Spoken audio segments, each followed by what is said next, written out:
ഓരോ പ്രശ്നവും ഒരു പുതിയ അവസരത്തിന്റെ വാതിലാണ് എന്ന സത്യം നാം തിരിച്ചറിയണം. പ്രശ്നങ്ങളെ കണ്ട് ഭയക്കരുത്, അവ നമ്മെ കൂടുതൽ ശക്തരാക്കുകയാണ് ചെയ്യുന്നത്. ഇതൊക്കെ ജീവിതത്തിന്റെ ഭാഗമാണ്, അവയ്ക്ക് പരിഹാരം കണ്ടെത്തുകയാണ് വിജയത്തിന്റെ രഹസ്യം. ഇതൊക്കെ കേൾക്കുമ്പോൾ നമ്മളിൽ ചിലരെങ്കിലും പറയാറുണ്ട്, വെറുതെ ഇങ്ങനെയൊക്കെ സംസാരിക്കാൻ എളുപ്പമാണ്, പക്ഷെ പ്രവർത്തിക്കാനാണ് ബുദ്ധിമുട്ട് എന്ന്. ഒരിക്കലുമല്ല. നമ്മൾ ചിട്ടയായ രീതിയിലൂടെ പ്രവർത്തിച്ചാൽ മതിയാകും. ഒരു പ്രശ്നത്തിന് നിരവധി പരിഹാരങ്ങൾ ഉണ്ടാകും. ക്ഷമയോടെ അന്വേഷിക്കുക. പ്രശ്നങ്ങൾ പല തരത്തിലാണ് ഉള്ളത്. ചിലർക്ക് ഫാമിലി ഇഷ്യൂസ് ഉണ്ടാകാം, മറ്റു ചിലർക്ക് പണത്തിന്റെ പ്രശ്നമാകാം, അതുമല്ലെങ്കിൽ ആരോഗ്യ പ്രശ്നമാകാം. ആദ്യം നമ്മൾ ചെയ്യേണ്ട കാര്യം നമുക്ക് പ്രശ്നമുണ്ട് എന്ന സത്യത്തെ അക്സെപ്റ്റ് ചെയ്യുക എന്നുള്ളതാണ്. രണ്ടാമതായി ആ പ്രോബ്ലം എവിടെയാണ് എന്നുള്ളത് ഉറപ്പുവരുത്തുക. മൂന്നാമതായി സൊല്യൂഷൻ കണ്ടെത്തുക എന്നുള്ളതാണ്.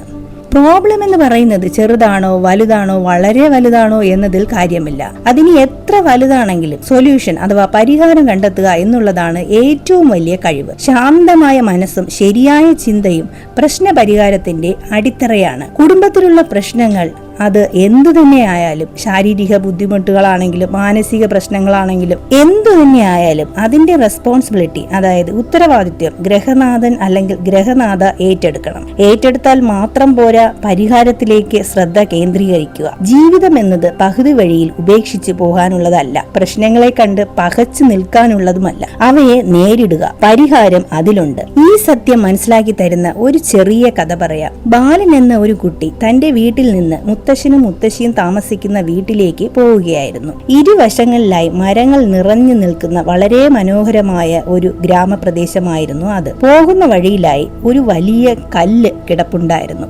എല്ലാവരും ആ കല്ലിനെ കടന്ന് അപ്പുറത്തേക്ക് പോയി. പക്ഷേ ബാലുവിന് മാത്രം അങ്ങനെ പോകാൻ തോന്നിയില്ല. അവന് പെട്ടെന്ന് കാഴ്ചക്കുറവുള്ള തന്റെ മുത്തശ്ശനെ ഓർമ്മ വന്നു. മുത്തശ്ശനെങ്ങാനും ഇതുവഴി വന്നാൽ കല്ല് തട്ടി വീഴുമല്ലോ എന്നോർത്ത് ആ കല്ലിനെ അവിടെ നിന്ന് മാറ്റാൻ ശ്രമിച്ചു. പക്ഷേ സാധിച്ചില്ല. കാരണം കല്ല് വളരെ വലുതായിരുന്നു. അപ്പോൾ അതുവഴി വന്ന തന്റെ കൂട്ടുകാരനെ അവൻ സഹായത്തിനായി വിളിച്ചു. രണ്ടുപേരും ചേർന്ന് ആ കല്ലിനെ അവിടെ നിന്നും മാറ്റി. അപ്പോൾ ആ കല്ലിന്റെ അടിയിൽ നിന്ന് ഒരു കുറിപ്പും കിട്ടി. കുറച്ച് നാണയങ്ങളും അവർക്ക് കിട്ടി. കുറിപ്പിൽ ഉണ്ടായിരുന്നത് ഇങ്ങനെയാണ്: പ്രശ്നങ്ങളെ കണ്ട് മാറി നിൽക്കരുത്, അവയെ നേരിടുക, അപ്പോൾ പരിഹാരമുണ്ടാകും എന്ന്. അങ്ങനെ അന്നു മുതൽ അവർ രണ്ടുപേരും പുതിയൊരു പാഠവും പഠിച്ചു, പ്രശ്നങ്ങളെ എങ്ങനെ നേരിടാമെന്ന്. വിജയികൾ ഒരിക്കലും പ്രശ്നങ്ങളെയോ പ്രതിസന്ധികളെയോ കാണുന്നില്ല, അവർ പരിഹാരത്തെയാണ് കാണുന്നത്. അതുകൊണ്ട് തന്നെയാണ് അവർ വിജയികളാവുന്നതും. എല്ലാവർക്കും വിജയാശംസകൾ നേരുന്നു. ഈ ചാനൽ ആദ്യമായിട്ടാണ് നിങ്ങൾ കാണുന്നതെങ്കിൽ ദയവായി സബ്സ്ക്രൈബ് ചെയ്യുക,